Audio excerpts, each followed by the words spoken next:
तर रोहित पवार यांनी नेमकं काय ट्विट केलंय बघूयात आपण ग्राफिक्स मध्ये। सभागृहाचं कामकाज संपलं होतं हे कृषी मंत्री महोदयांचं विधान धडधडीत खोट आहे।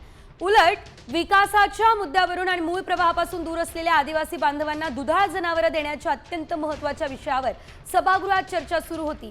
पण ओसाड गावच्या पाटलांना या चर्चेमध्ये रस नसावा आणि मला सांगा पत्त्याची कोणती जाहिरात स्किप करण्यासाठी 42 सेकंद लागतात। विस्तांना दिव्याची ज्योत मोठी होते तसंच काहीसं कोकाटे साहेबांचे आज राजीनामा देऊन शेतकऱ्यांवर ते उपकार करतील असं वाटत होतं, पण गिरे तो भी टांग ऊपर अशी त्यांनी भूमिका घेत कोर्टात जाण्याची भाषा केलेली आहे। हे दुर्दैव आहे। मंत्री महोदय स्वतःला वाचवण्यासाठी आज जेवढा खटाटोप करतायत त्यापेक्षा दिलेल्या पदाला न्याय देण्यासाठी केला असता तर ही वेळ आली नसती।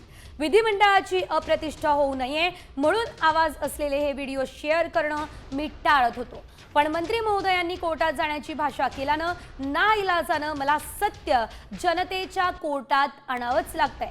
आता चौकशी करायचीच तर कृषी मंत्री पत्ते खेळत होते की नाही याची चौकशी करावी आणि ही चौकशी निष्पक्ष पद्धतीने होण्यासाठी नैतिकता दाखवून कोकाटे साहेबांनी मंत्रिपदाचा राजीनामा द्यावा।